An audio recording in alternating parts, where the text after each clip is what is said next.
Alhamdulillah Rabbil Alamin. Hamdal hamidin, hamdal mustaghfirin, hamdan yuafi ni'amahu wa yukafi'u mazidah. Asyhadu an la ilaha illallah, asyhadu anna Muhammadan abduhu wa rasuluh. Allahumma salli wa sallim wa barik ala sayyidil wujud, sayyidil qawnaini, sayyidina Muhammad wa ala alihi wa ashabihi wa li baitihi wa dhurriyyatihi ajma'in. Jemaah subuh yang diberkahi Allah, alhamdulillah di pagi yang diberkahi ini Allah masih izinkan kita meniup udara darinya, ya. Alhamdulillah kita ditakdirkan, dipilih untuk bangun di subuh ini di saat masih banyak orang masih mendengkur, bener ya. Maka jangan GR dulu, ini anugerah dari Allah Subhanahu wa taala. Kita syukuri. Makanya setiap kali muazin mengatakan hayya 'alas shalah, kita mengatakan la haula wala quwwata illa billah. Tiada daya, tiada upaya untuk berangkat ke masjid, untuk mengangkat tangan bertakbir kecuali dengan izin Allah. Orang kalau sudah kena stroke, dia mau angkat tangannya ke atas, jadinya kemana? Jadinya ke bawah. Mau ke kiri, jadi ke kanan. Kita belajar takbir, alhamdulillah tangan kita masih, ya. Seandainya pun nanti terjadi di sebagian yang hadir ini kejadian begitu, diridhoi saja, ya. Tapi semoga tidak terjadi, amin, ya. Kita masuk ke bab sekarang, bab tafakkur. Sebelumnya mari kita kondisikan hati, samakan frekuensi pikiran kita dengan membaca surah Al-Fatihah. A'udzubillahi minasyaitonir rajim.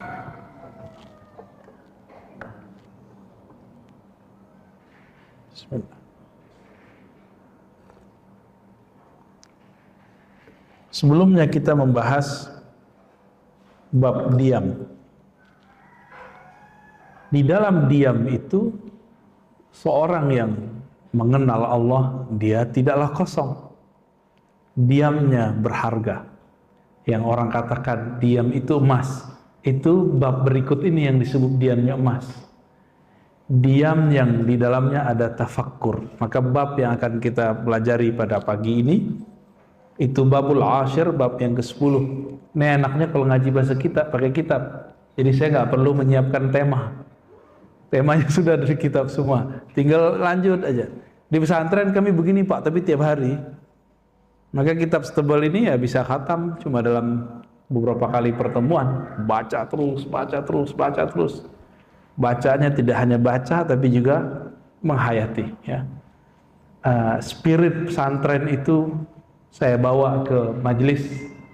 Harapannya masjid-masjid kita juga ada rasa-rasa santrinya, ya. Maka yang ngantuk-ngantuk udah tidur aja Pak, nggak apa-apa. Biarin aja saya ngomong sendiri. Insya Allah kalaupun tertidur, tidurnya di sini berkah. Bapak bangun-bangun, ya, ketiduran bangun lagi, itu udah hebat, ya. Itu manusiawi. Tapi yang bisa bangun berarti nur malaikat dalam dirinya itu bangun. Karena di dalam diri kita ada sisi-sisi yang mirip dengan malaikat. Malaikat itu tidak tidur, tidak makan, tidak kawin. Maka kalau kita sanggup tidak tidur di saat orang tidur, itu sisi nur malaikatnya udah muncul. Tapi jangan senang dulu, ya. Sisi kemalaikatan ini bukan puncak, masih ada lagi puncak di atasnya, ya. Tapi itu sudah hebat.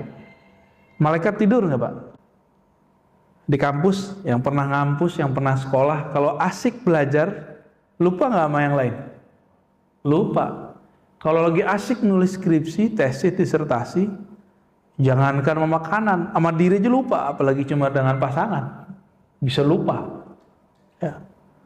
Itu baru keasikan akliyah, akal.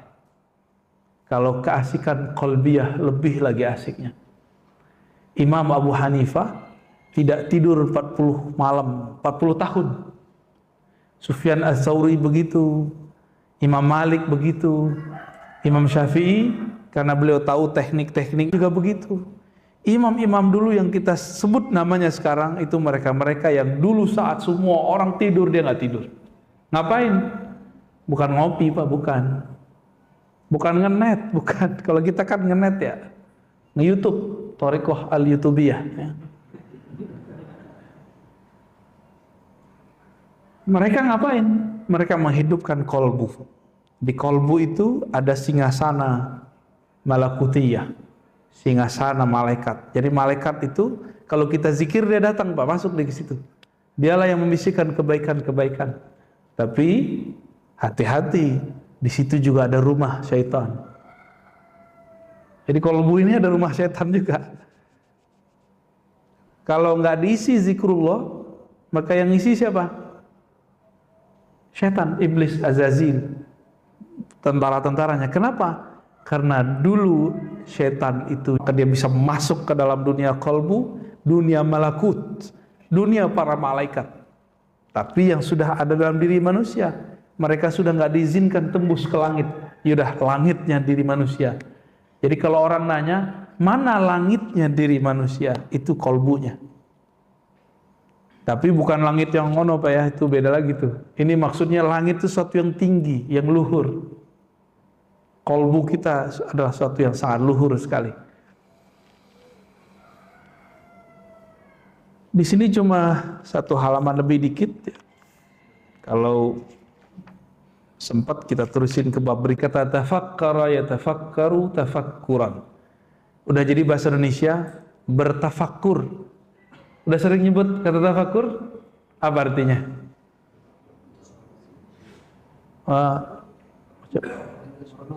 Merenung, introspeksi, muhasabah, ya, merenung, ya, deket-deket lah semua, ya. Tapi kalau kita ambil lagi, fakkara, berfikir, tafakkur, mencari di balik yang difikirkan, di balik yang kita lihat. Maka tafakkur ini, kalau fakkara itu sebenarnya mengajarkan cara berfikir, tapi tafakkur mencoba mencari makna dari sesuatu, itu tafakkur. Ini sebenarnya apa ini? Gitu. Itu tafakkur. Namun tafakkur itu kepada objek alam. Jadi tafakkur itu melihat alam. Itu tafakkur. Ada satu lagi temannya tadabbur. Tadabbur itu kepada dalil Quran. Jadi dalil Quran ditadabburi, jangan dibalik. Itu keliru, ya, jangan kebalik-balik, jangan munqalib, jangan maqlub. Afala yatadabbaruna al-Quran. Jelas di Quran bahwa tadabbur pasangannya Quran. Kalau tafakkur fi khalqis samawati wal ard, mengenai penciptaan langit dan bumi. Quran itu ngomongin langit bumi juga, tapi jika dibolak-balik itu beda. Ini mohon maaf kepada orang yang selama ini menganggap terjemahan Quran itu Quran. Hei, sadar. Quran itu satu hurufnya bisa dimaknai.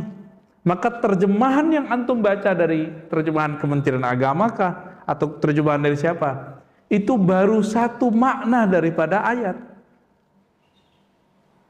Jadi jangan kemudian kalau udah baca terjemahan udah ngerti Quran, belum.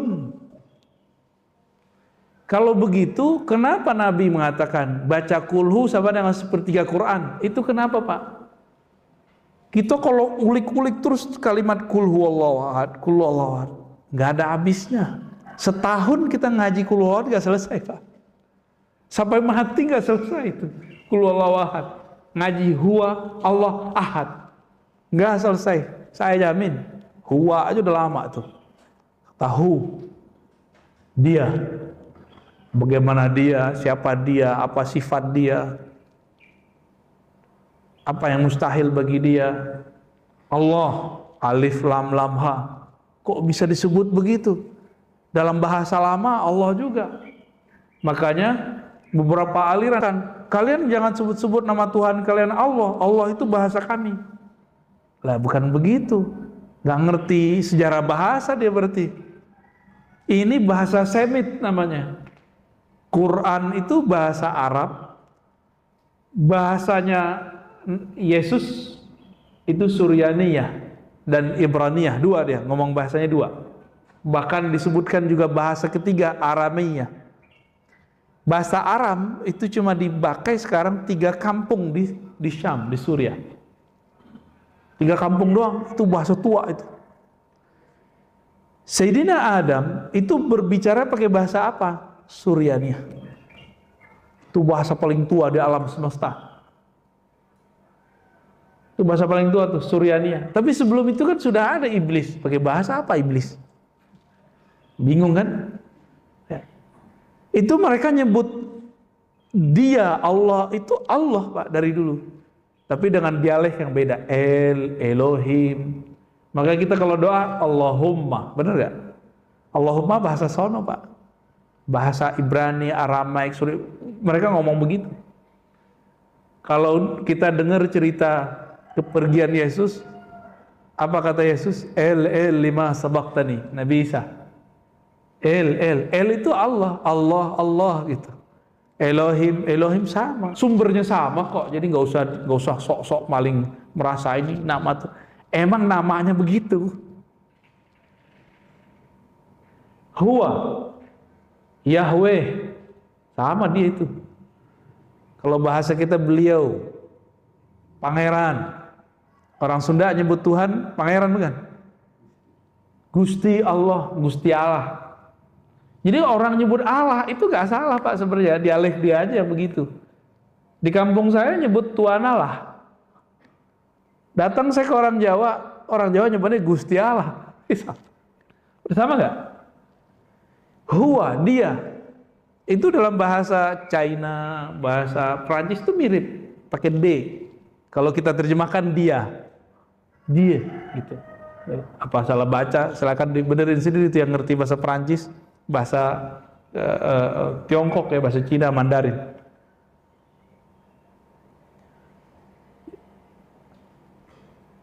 Jadi teks yang kita baca, lalu ada terjemahannya, itu baru satu makna. Kalau terus didalami, wajar kalau kulhu itu sepertiga Al-Quran. Jadi rumus-rumus begitu ada dalam Quran. Baca ini sama seperti Al-Quran. Baca ini sama dengan Quran semua. Tapi nggak ada kan hadisnya? Baca satu surat sama dengan membaca semua Quran. Baca satu ayat sama dengan baca satu Quran. Nggak ada kan? Tapi oleh orang yang mengerti ilmu kulhu tadi, mereka tahu surat apa itu, ayat apa itu. Nggak boleh saya sebut Pak. Ya, ntar nggak mau baca Quran lagi. Ntar baca yang satu ayat itu aja lah. Salah paham, maksudnya bukan begitu. Kedalaman satu ayat itu adalah kedalaman Al-Quran dari awal sampai akhirnya. Itulah maksud dari seorang imam ahli sholawat namanya Sidi Ahmad Tijani. Ini sering dinukil, dipelintir oleh kelompok anti sufi. Sidi Ahmad Tijani itu pernah berkalam, sholawat Al-Fatih lebih afdol dari Quran dibaca 6 kali khatam. Dibulilah, disesatkanlah kalam beliau ini. Padahal maksud beliau bukan begitu. Orang kalau baca Quran, hatinya nggak berkoneksi kepada Allah, kepada Quran. Dia baca Quran 6 kali, terus dibandingkan dengan satu sholawat, tapi dia merasakan keagungan yang disolawati. Maka lebih afdol ini 6 kali. Itu maksud beliau begitu, bukan berarti sholawat Al-Fatih lebih tinggi dari Al-Quran. Itu sholawat Al-Fatih namanya Pak. Allahumma salli ala sayyidina Muhammadin al-Fatih lima ulika wal khatim lima sabaq nasrul haqqi bil haqqi wal hadi ila siratal mustaqim wa ala alihi haqqa qadrihi miqdaril azim. Itu sholawat ajib. Sholawat itu menyebut Nabi itu Al-Fatih. Artinya penakluk. Kalau Al-Fatih yang ini, nanti di akhirat semuanya, semua umat, semua nabi itu sedang menunggu syafaat. Akhir nyari Nabi Adam. Nabi Adam bilang, saya nggak bisa bantu kalian. Malah karena akulah kalian terusir dari surga. tawaduknya Nabi Adam. Datang ke Nabi Nuh. Nabi Nuh bilang, lah kalian datang kepadaku. Aku dulu gak sabar mendoakan kehancuran umatku sendiri. Datanglah ke Ibrahim. Datang ke Nabi Ibrahim. Apa kata Nabi Ibrahim? Ah, kalian datang kepadaku. Aku punya kesalahan 3. Pernah bohong. Tapi bohongnya Nabi Ibrahim dosa gak? Enggak. Beliau cuma merasa salah adab. Tapi itu gak dosa. Malah wajib beliau begitu. Bohongnya itu wajib gitu. Kita tiap hari bohong ya. Tiap hari kita bohong, Pak. Datangi Musa. Musa bilang, dulu saya pernah mukul orang, dibunuh, saya gak dikisos. Padahal umatku jika membunuh seseorang dikisos. Datang ke Nabi Isa nggak ngomong apa-apa. Datangi Nabi Muhammad SAW. Maka Nabi mengatakan, hatta Ibrahim, dia butuh syafaatku. Akulah Al-Fatih, akulah sang pembuka. Maka sholawat itu kunci syafaat nanti di padang mahsyar. Itu maksud beliau, tapi disalahpahami orang. Karena teksnya kadang-kadang jatuh ke tangan orang yang tidak faham perkalian-perkalian di bab yang kita sebut tafakkur ini. Tafakkur dan tadabbur. Ya, jadi perkalian rahasianya itu ada pada bab tafakkur. Ya. Beliau Imam Muhammad bin Abi Bakar Razi yang wafat 660 Hijriah mengatakan, menyebutkan 2 ayat ya. Ayat itu kita sudah biasa dengar. Surat banyak ini ya. Ini ada di surah Ar-Ra'd ya. Surah Ar-Ra'd ayat 3. Ayatil liqaumi yatafakkarun, di ujungnya. Sesungguhnya pada demikian itu ayat adalah ayat. Apa arti ayat? Tanda. Ada sinyal. Ayat ya. Ayat itu nomor ya. Surat sekian, ayat sekian. Itu bahasa Indonesia, tapi ayat bahasa Arab itu dari kata ayah. Ayah artinya mana? Mana yang menunjukkan dia? Gitu. Karena orang Arab tuh kalau nanya ya, ayu syai, mana? Di mana? Manakah? Nah, maka ayat ya. Ini beberapa ulama mengatakan seperti itu ya. Tapi beberapa yang lain mengartikan ayat bukan dari kata memang tanda-tanda. Sesungguhnya yang demikian itu adalah tanda-tanda. Berarti tanda tentang Allah itu banyak. Tapi siapa yang mampu menangkap? Hanya satu golongan. Qaumi yatafakkarun, kaum yang berfikir. Kaum yang berfikir. Di ayat berikutnya, ayat keempat, surat Al-Imran 191, wa yatafakkaruna fi khalqis samawati wal ard. Mereka bertafakkur mengenai penciptaan langit dan bumi. Nggak usah lihat langit bumi yang di atas. Langit bumi itu kita. Tentang cerita kita itu. Matahari jam sekian terbenam, jam sekian terbit. Musim bulan apa hujan gitu. Itu bisa nggak membaca itu? Dulu ada orang bisa membaca itu, muncullah namanya dalam bahasa Jawa misalnya weton. Itu hasil membaca itu sekian tahun. Jadi aslinya itu bisa diilmiahkan. Cuma belakangan dipercaya, padahal itu cuma kebiasaannya, kira-kira begitu. Bukan untuk dipercaya, untuk jadi panduan. Karena belum ada alat secanggih sekarang ramalan cuaca, misalnya. Belum ada, kalau orang Jepang itu kalau mau kerja atau mau nikah, dia ngetes darah, Pak. Cek darahnya dia sama pasangannya apa. Atau dia mau kerja, ini karakternya apa nih yang cocok dengan darahnya. Itu mereka sudah sampai ke sana. Kalau di kita dibilang syirik, padahal di sana dipelajari dan ilmiah. Itu ilmiah, ya. Sangat-sangat ilmiah. Kita kan senangnya yang bau-baunya barat, bau-baunya Cina, Feng Shui. Feng Shui itu lebih khurafat seharusnya daripada weton, apalagi kalau Jawa tuh. Primbon. Itu sebenarnya hasil membaca. Jadi kalau orangnya benar cara bacaannya nggak bakal syirik, malah tambah wise dia membaca alam.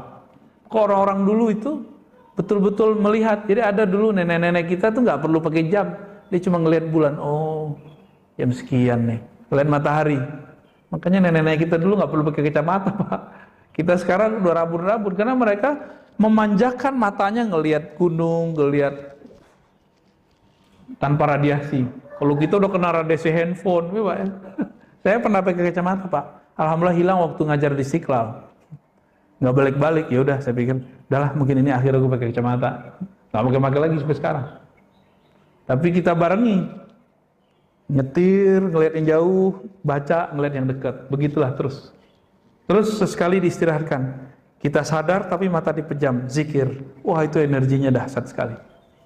Sangat-sangat dahsyat. Pergerakan alam fisika, tapi juga perpolitikan. Bapak sudah lihat dulu Amerika meninggalkan Irak. Habis itu apa yang terjadi? Muncul ISIS. ISIS dapat senjata dari mana? Tiba-tiba pergi. Ternyata mereka membuat perang dingin, mengadu domba antara umat Islam Sunni Syiah. Syiah yang ada saat itu di Irak, Yazidiyah, yang ada di Suriah, namanya Alawiyah atau Alawiyah, ya. Kelompok yang meyakini, dan itu kemudian dituduhkan kepada presidennya. Ini kan beda nih sekarang kan, coba lihat.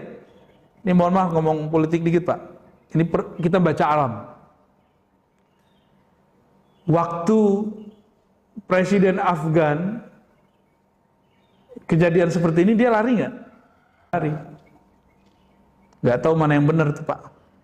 Nanti jawab sendiri. Dia mikir nih, presiden Afgan sekarang, kalau aku nggak lari, nanti perang saudara. Alasan dia.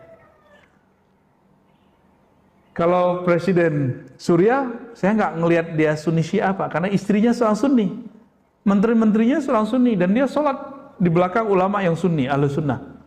Guru-guru saya juga tuh, yang jadi khotib di sana. Terus Syiahnya di mana? Kita juga bingung. Ya. Ini memang black campaign untuk menghancurkan. Ternyata Suriah dulu nggak mau dijadikan negaranya tempat melintas ini gas, apa namanya? Yang menghubungkan antara negara-negara Teluk dengan Turki. Itu versi guru saya, Pak, Dr. Taufik Al-Buti. Anak dari syekh yang dibom oleh pemberontak di Suriah. Lagi ngajar tafsir begini nih, dibom.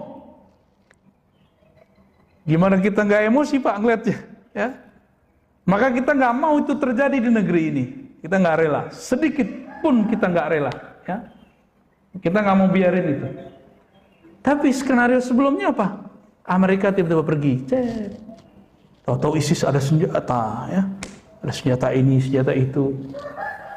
Tiba-tiba muncul, datang pergerakan, katanya mujahidin, dan itu banyak, lebih dari 10 pergerakan. Konyolnya, orang kita kirim dana yang dibantu bukan rakyatnya. Siapa yang dibantu? Ya, ini bukan kesalahan Ustadz di sini. Mereka nggak tahu medan juang di sono. Terkirim ke kelompok pemberontak. Untung dianggap sebagai suatu kealpaan. Kalau dianggap sebagai kesengajaan, bisa habis. Ustadz-ustadz kita yang mengumpulkan duit itu. Itu pemberontak bersembunyi di belakang masyarakat sipil. Coba saya nih presiden, Pak, caplok orang. Yang benar gimana? Saya bela atau saya kabur kayak presiden Afgan? Yang benar loh, ya. Yang patriot yang mana? Ini ada Pak Tentara nih. Gimana Pak Tentara? Bela, kabur apa kita lawan? Ini secara akal nih, tafakkarun. Kalau dia mikir, yang benar itu yang di Suriah itu. Cuma karena sudah dicuci otaknya, ini perang Sunni Syiah, Sunni Syiah. Jadi kalau kita bela Bashar Assad, dikira kita pro Syiah. Loh, dari mana kita pro Syiah? Kalau begitu guru saya orang Syiah dong, dia ngajarin saya akidah Ahlussunnah, Pak. Syekh Taufik Al-Buti ngajarin saya akidah Ahlussunnah, fikih Ahlussunnah, usul fikih Ahlussunnah. 2006, 2007, 2008 saya ngaji kepada beliau. Ayahnya nulis kitab semuanya Ahlussunnah. Syekh Muhammad Sa'i Ramadan Al-Buti. Ini kejadian lagi nih di Afgan nih.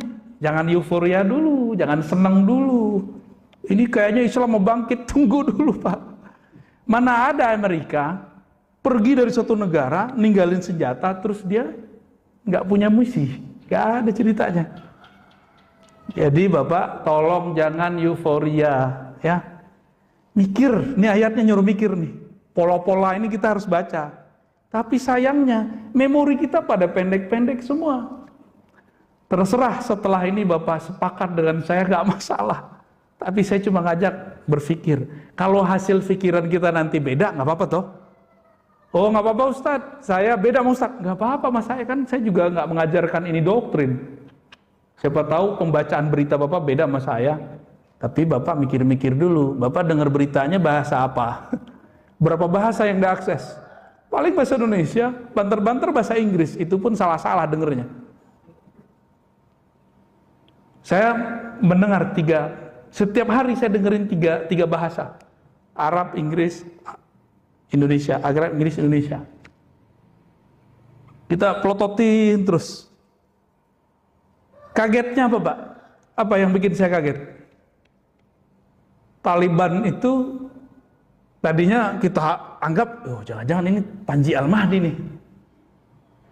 Bagaimana mungkin jadi Panji Al-Mahdi? Mereka ini dari suku Fustun. Fustun ini Israel yang hilang. Bapak nggak percaya? Silakan buka beritanya. Buka hasil penelitian dan penjelasan orang-orang Yahudi, orang-orang Israel. Oh di situ yaudah kita tunggu aja dulu deh. Ya. Maka jubirnya namanya siapa? Zabihullah. Itu nama-nama, bukan nama-nama orang-orang Arab itu Pak. Bahasa Arab Zabihullah. Yahudi, Israel. Zabih. Apa arti Zabihullah? Nabi yang disembelih Allah. Kalau versi Israel kan itu Ishak. Ya. Kalau kita kan nggak ada ngasih nama anak kita Zabihullah. Itu gaya-gaya bahasa sana itu uslubnya. Sampai sekarang tradisi-tradisi itu masih ada di Pustun. Dulu kan kita sering dengar ya, Pustun gitu ya. Itu Pak mereka ini. Ini sekedar opini aja. Siapa tahu Bapak juga nanti nonton berita. Jangan cuma nonton TV One, Metro TV. Itu terlalu biasa Pak. Sesekali dengerin yang Arab, bengongan. Sadaqallahul azim. Paling gitu, ya. Bukan gagah-gagahan Pak, beneran. Saya serius.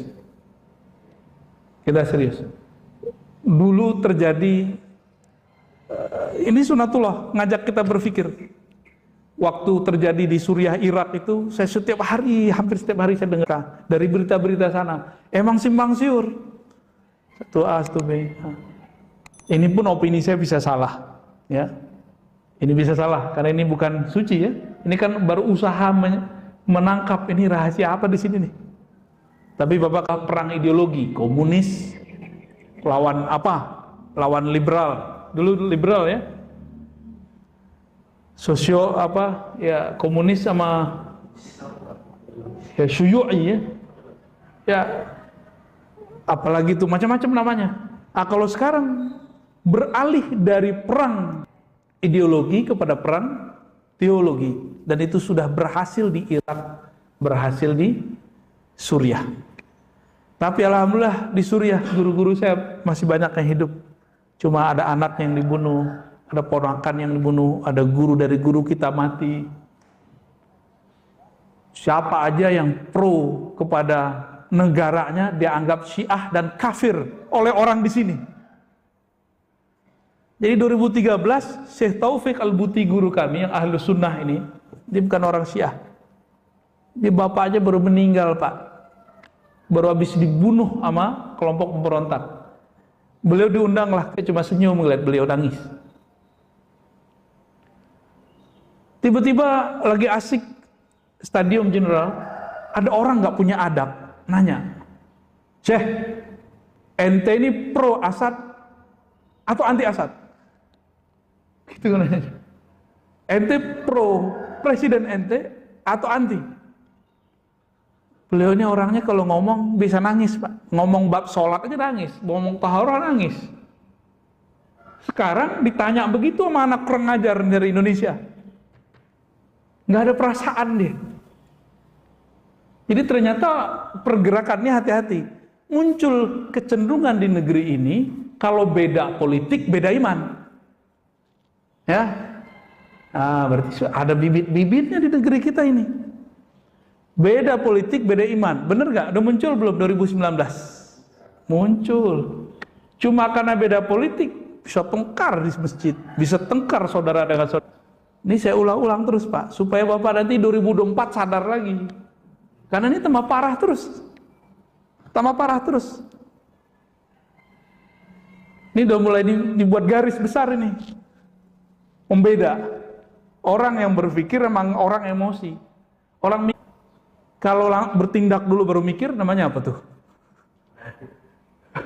Ya, nama jeleknya apa?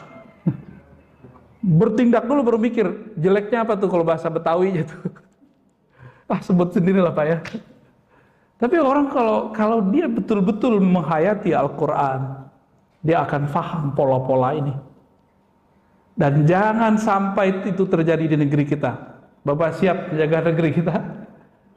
Siap jaga anak-anak kita, adik-adik kita, ya. Jadi jangan terbakan euforia. Itu aja harapan saya. Ya. Ini setelah ini mungkin saya akan diserang dari kiri kanan, Pak. Opini, dikata-katain, mental kita dihabis-habisin. Tapi insya Allah lah. Innallaha ma'ana. Allah bersama kita. Ya. Kenapa? Allah nyuruh kita berpikir. Di balik pikiran itu Allah. Udah selesai. Dekat sekali dengan Allah itu. Maka nur ini, tapi meskipun kita berani, kita dikit. Nah, siap nggak nanti jadi fi'atun qalilah, kelompok yang sedikit tapi berpikir, daripada orang-orang yang langsung bertindak tapi dia nggak mikir. Pilih mana Pak? Umar kirim 4 orang tapi sama dengan 1000. 4 orang tuh mikir dulu dia mau diapain. Kadang 1000 berbuat dulu baru mikir. Dikirim ke sana supaya yang 1000 diajar mikir dulu. 4 sama dengan 4000. Akhirnya yang 4000 ini bisa mikir dulu yang benar. Dia melatih lagi orang-orang setelahnya. Berlipatlah tentara umat Islam di Mesir saat itu. Itu dahsyatnya. Apa yang difikirkan? Ayat, tanda-tanda. Tanda-tanda itu berulang aja Pak, berulang pola-pola. Jadi kalau saya menerjemahkan, sesungguhnya pada yang demikian itu pola-pola yang dipahami oleh orang-orang yang berpikir. Ya, kita doakan negeri ini. Walaupun saya bukan PNS Pak ya, saya bukan pegawai pemerintah, saya swasta. Saya mungkin paling mudah kalau mau ngajak orang berontak paling mudah. Tapi enggak, saya cinta negeri ini. Saya sangat mencintai negeri ini. Karena di negeri ini kita bisa ngajian, bebas maulidan, bebas ngumpul-ngumpul. Itu dijaga bener di sini. Bener nggak? Bedanya di sini berita COVID-nya banyak, gitu aja Pak. Ya, di negara maju sekarang di Timur Tengah, Dubai itu nggak ada berita COVID. Sama negara paling soleh sedunia, Hadramaut, Tari, itu kayak nggak ada COVID. Itu tempatnya Maulana Habib Umar. Semoga negeri ini ke depan bisa sampai begitu ya. Gak usah ada berita COVID. Ada orang COVID, tapi jangan ada beritanya. Jadi kita waspadanya dengan cara yang waras lah. Ya. Baik. Gimana Pak? Kayaknya kebakar nih ya. Suatu saat Bapak diajak jihad menjaga negeri ini. Siap nggak? Takut ya? Kalau yang muda belum kawin, Dad. Siap nggak? Harus siap. Siap itu kolbunya memang dimantepin, dikunci rasa takut itu, dibuang rasa takut itu. Satu saat akan muncul saat-saat begitu, momen-momen begitu. Agama ini kan satu aja yang belum sempurna, jihad, perang. Sekarang jihad apa Pak? Jihad opini. Ini saya setelah ngomong begini, Bapak sudah paham cara berpikir saya. Ya. Saya kalau sudah begini nggak mundur lagi, Pak. Karena ini sudah perang. Mundur dari perang berarti sama dengan al-firar minaz zahaf, itu dosa besar. Jadi dalam akidah Ahlussunnah ada 7 dosa besar. Nomor 7-nya itu melarikan diri dari perang, melawan keributan itu, melawan euforia itu, karena harus memahami pola-pola tadi. Ya. Jadi apa arti ayat? Salah satunya pola-pola kehidupan. Pola-pola kehidupan.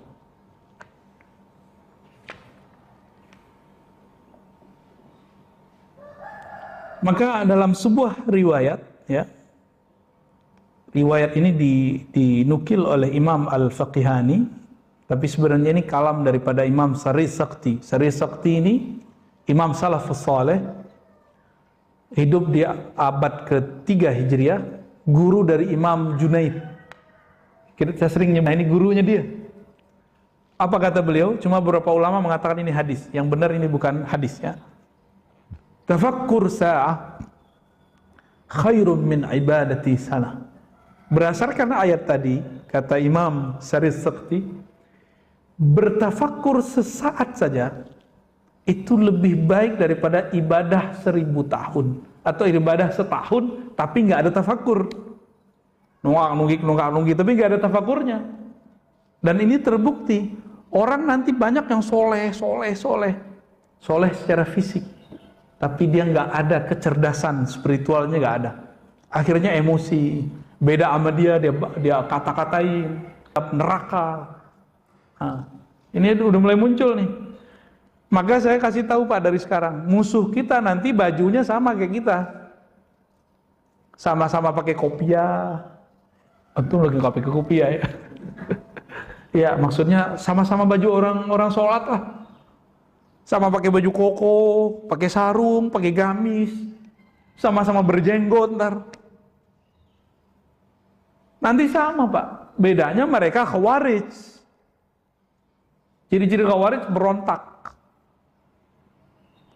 Berontak itu mungkin bukan berontak negara, tapi sekarang mulai menggugat dasar negara, tuh gawat kan?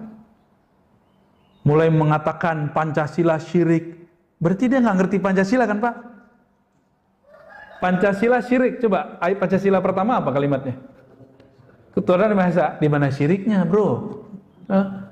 Jadi dia cuma dengar dari seseorang di luar sana, tidak mempunyai falsafah selain Quran. Loh, Quran itu terlalu banyak, maka harus disarikan. Terjemahan dari kulhu jadilah sila pertama, kan gitu. Ketuhanan yang Maha Esa. Ketuhanan yang Maha Esa, syirik di mana? Ya nggak paham. Dulu kan saya kemakan itu Pak. Saya sempat kemakan secara teologis dan ideologis, kemak dulu. Alhamdulillah Allah selamatkan. Ya. Maka sekarang kita gregetan kalau ada orang yang kok mengulangi kesalahan kita yang lama gitu.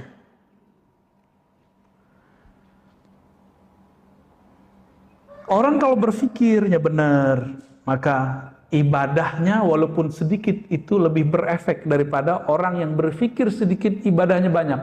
Nanti dia ngerasa sok suci dengan ibadah dia. Ya. Apa kata beliau? Fikroh pemikiran itu ada 5. Nah, 1, fikru fi ayatillah. Berfikir terhadap ayat-ayat Allah, pola-pola yang Allah sudah ciptakan di dunia. Polanya berulang lagi Pak, berulang kayak orang tawaf. Berulang aja tuh, gak akan jauh beda, ya. Yatawalladu minhul ma'rifah. Maka ini akan menumbuhkan ma'rifah, knowledge, pengetahuan. Jadi orang-orang yang mengerti kearifan lokal, dia tidak akan membuang yang disebut tadi weton, apa tadi? Tapi yang nggak ngerti bilang syirik gitu, karena nggak ngerti. Padahal itu yang bikin ulama tuh, yang bikin ulama itu Pak. Yang bukan ulama tuh zodiak namanya, tapi prinsipnya nggak jauh beda. Zodiak tahu ya? Zodiak itu udah jauh lah ya, udah jauh dia. Itu pertama. Jadi memikirkan pola-pola yang Allah sudah ciptakan di alam. Pola itu akan berulang ya. Yang kedua, wa fikru fi ni'amillahi wa minhu yatawallad minhul mahabbah. Memikirkan besar nilainya nikmat Allah Ta'ala, maka akan muncul dari fikir kepada nikmat, apa itu? Al-mahabbah, rasa cinta. Orang kalau udah cinta, dia mau berkorban. Kenapa kita nih kurang berkorban? Karena kita nggak sampai memikirkan nikmat Allah. Jadi suami istri kalau tengkar mulu, coba ingat-ingat kebaikan pasangannya. Nanti cinta muncul lagi tuh. Coba aja Pak, rasain sendiri ntar. Yang lagi cekcok, ingat-ingat kebaikannya. Tapi kalau udah benci sih, apa aja buruk jadinya. Ya, pasangan ngorok aja jadi masalah. Pasangan senyum. Fikru fi wa'dillahi wa thawabih yatawallad minhu rughbah. Tafakkur terhadap janji Allah. Janji apa nih? Janji reward, pahala-pahala, kebaikan-kebaikan akan memunculkan rohbah, semangat beramal. Maka dianjurkan kita membaca hadis-hadis mengenai keutamaan-keutamaan mengamalkan suatu. Baca ini dapat pahala ini, itu dianjurkan. Atau kita dengar testimoni. Jadi ini bahasa lainnya testimoni. Testimoni mengamalkan itu muncul semangat nanti. Ya. Wa fikru fi, sebaliknya memikirkan resiko akibat melakukan sesuatu. Dari sisi Allah pasti ya. Kita lihat kalau kita buat ini pasti begini. Beberapa waktu lalu kita ketemu dengan salah satu praktisi kayak magic atau apa gitu ya. Ternyata dia bukan orang musyrik, Pak. Dia cuma gaya aja kayak orang-orang kepercayaan. Kalau ngobrol sama dia ternyata ngomong Quran, hadis, Quran, Allah, tauhid, itu aja. Pantas dia kebal kayak Nabi Ibrahim. Ketemu sama dia, terus dia cerita kepada kami. Saya itu pernah, kalau Allah bilang, kamu jangan lakukan ini. Saya itu penasaran, emang kalau kita lakukan akibatnya apa? Dia lakuin, Pak. Dia lakukan yang Allah larang di Quran itu, apa yang terjadi? Oh, rizkiku jadi seret gitu. Penyakitku jadi banyak. Maka dia berhenti juga penyakitnya, rezekinya lancar lagi. Nah, itu namanya testimoni. Ya.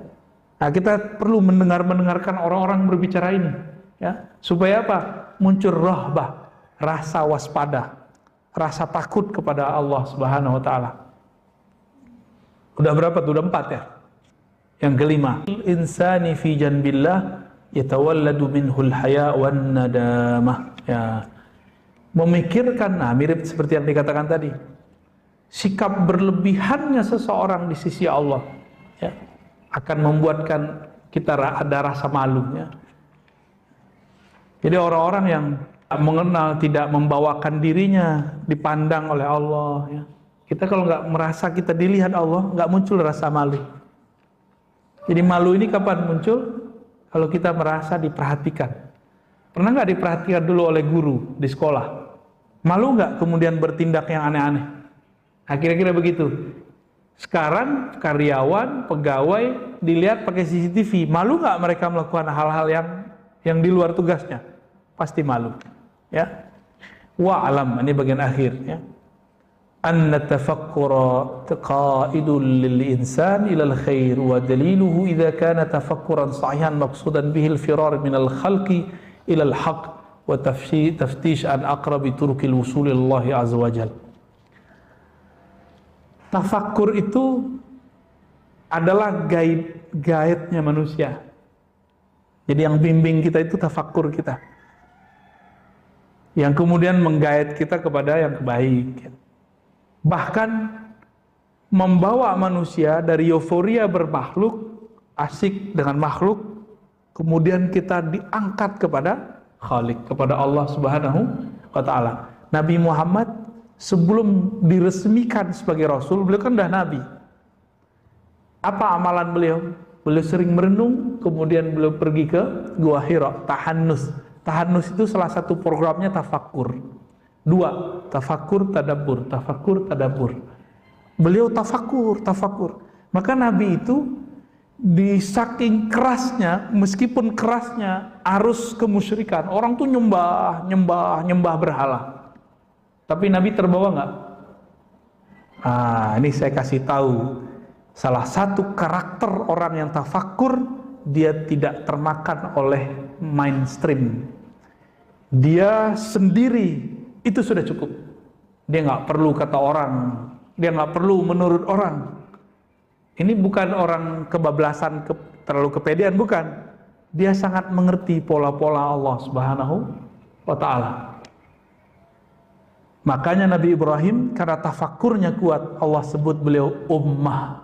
Satu umat. Jadi Nabi Ibrahim itu kualitasnya sama dengan satu umat.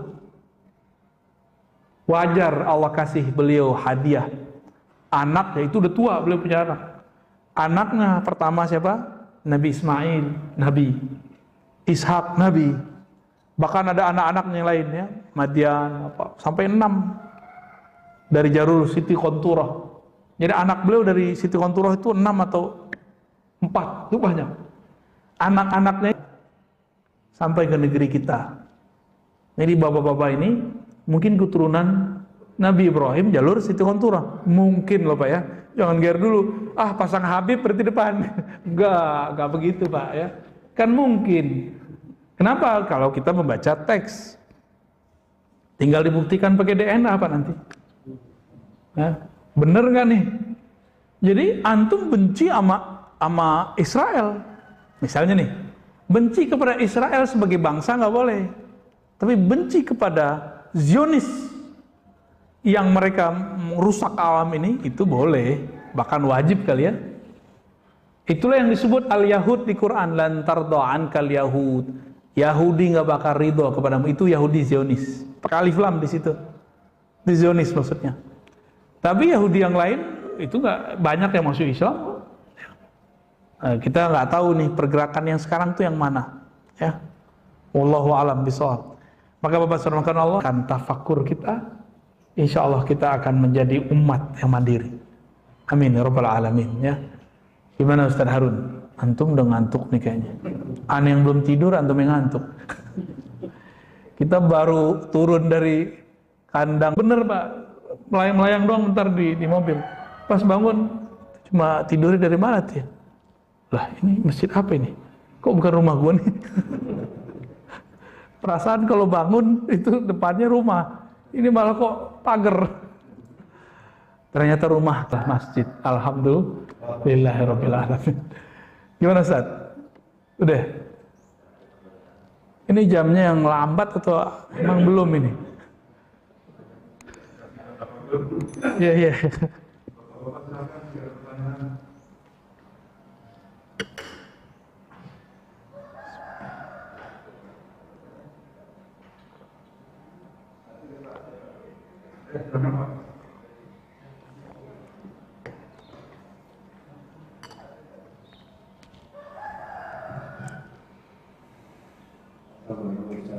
Waalaikumsalam warahmatullahi wabarakatuh.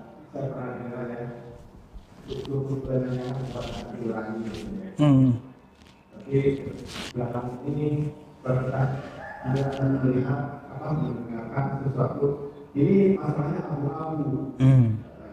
Ada masalahnya kalau itu katanya itu. Jadi kalau ada tanya siapa yang abu-abu itu? Karena hati itu tanya salah benar saja.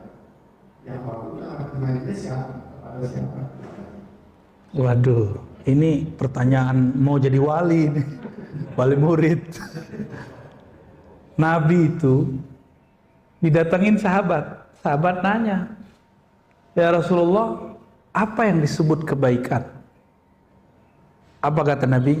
Al-birru nafs watma'anna ilaihil qalb. Nabi kasih indikator, Nabi nggak kasih definisi. Jadi orang Arab itu bukan bangsa yang mendefinisikan masalah, tapi bangsa yang baca indikator-indikator. Maka Nabi itu kalau ada apa aja dikasih contoh. Semuanya contoh. Biar gampang. Kalau definisi cukup di kampus. Dulu belum ada kampus, Pak. Apa kata Nabi? Kebaikan itu, kebenaran itu sesuatu yang membuat jiwamu tidak bergejolak, hatimu tidak galau. Tapi kalau bikin kita bergejolak, emosional, nah itu kan berarti nggak itma'annat ilaihin nafs. Jiwanya nggak bener, karena gampang emosi. Orang bener itu nggak emosional, Pak. Orang bener nggak ada yang emosional, karena dia tahu dia bener, ngapain dia emosional? Orang yang emosional itu karena dia merasa kebenaran dia masih nanggung, terus mau direbut orang, mau dibatalin orang. Tapi orang yang tahu dia sudah benar, dia biasa aja, santai aja. Maka Nabi Muhammad SAW waktu sudah nyampe di Hudaybiyah, bentar lagi nyampe di Mekah, cuma 15 kilo lagi. Tahu-tahu ditahan, dibuat MOU 10 tahun lagi baru boleh masuk. Umar udah gak mau ngamuk. Nabi santai aja gak? Nabi santai. Ntar juga selesai, kira-kira begitu. Nabi itu bergeraknya dengan kolbu. Karena kolbu itu langsung di-guidance oleh Allah Subhanahu Wa Taala. Nggak pakai ini. Ini itu masih banyak. Kebanyakan kita sekarang pakai ini doang. Nabi mengatakan istafti kolbak, tanya kolbumu. Lihat, nanya ke kolbu bukan nanti ada dia berbicara dengan suara wahai Ar-Razi. Nggak begitu, Pak. Lihat dia berbicara, bagaimana bicaranya jiwa? Jiwa akan gelisah, berarti dia nggak nyaman. Nah itu namanya, mintalah fatwa ke dalam jiwamu. Kalau dia gelisah, berarti ada yang nggak beres. Tanya ke kolbu, was-was. Oh berarti ada yang nggak beres lagi. Kira-kira begitu, berdialog dengan diri. Bapak kalau jago gitu jadi waliullah, Pak, bener. Serius, saya bukan main-main. Ini ilmu kewalian yang diturunkan Nabi ke sahabat. Wali begitu ilmunya. Cuma kan kita nggak melatih itu, Pak, bener nggak? Saya nggak ngelatih itu, Bapak nggak ngelatih itu. Udah ustadznya udah nggak ngelatih, jamaahnya apa lagi? Akhirnya jamaahnya sama dengan ustadznya. Ustadznya emosi, jamaahnya emosi, ya lengkap sudah. Itu Pak ya. Gimana Pak? Ada yang mau dibacain?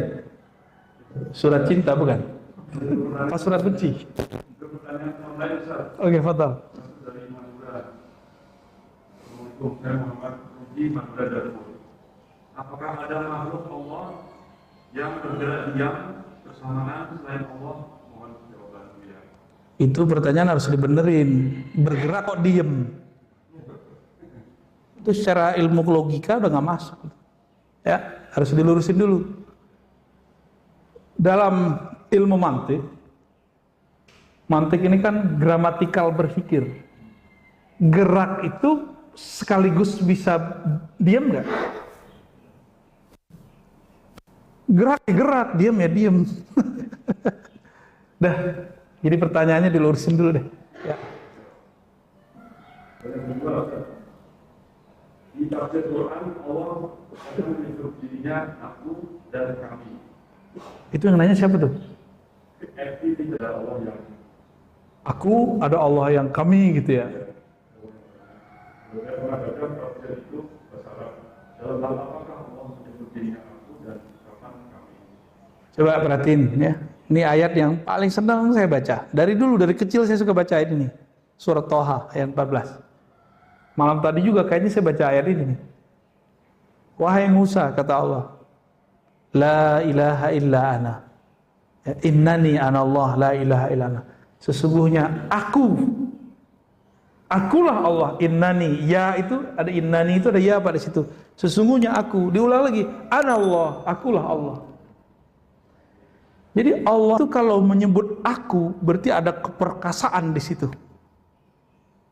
Ada tauhid mutlak di situ. Sebenarnya yang boleh ngomong aku itu cuma Allah. Karena ana itu salah satu nama dari dia.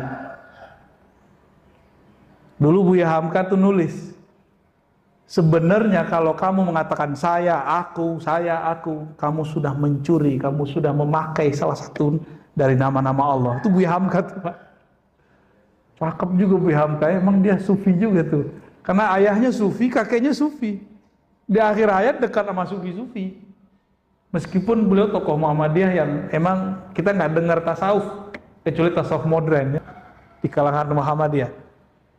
Itu ajib tuh ya, saya teringat masa kecil kita bacaannya buku-buku Buya Hamka. Kita datang ke jiran, ternyata orang-orang sana ya seumuran bapak pak, itu bacaannya buku-buku Buya Hamka. Jadi kalau membuka cerita dengan mereka lewat Buya Hamka. Bagaimana dengan kami? Nah, coba lihat kami ya. Kalau aku tadi keperkasaan, keesaan, mutlak. Ini baru sebagian yang kita buka Pak ya. Ada banyak makna dalam aku itu.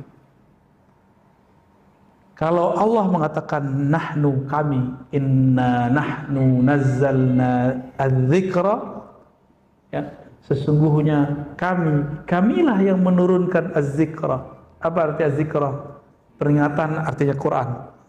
Wa inna, dan sesungguhnya kami lagi lahu terhadap peringatan Quran itu lahafizun, ya, sungguh sebagai penjaga. Saya mau tanya, adakah di alam semesta ini sesuatu yang tidak ada nur Allah dalamnya? Adakah sesuatu yang terjadi di alam semesta tanpa campur tangan Allah Subhanahu wa taala? Ada nggak? Kalau ada berarti ada Tuhan selain Allah. Ada nggak? Berarti di sini ada peran Allah nggak? Walaupun zahirnya manusia yang buat.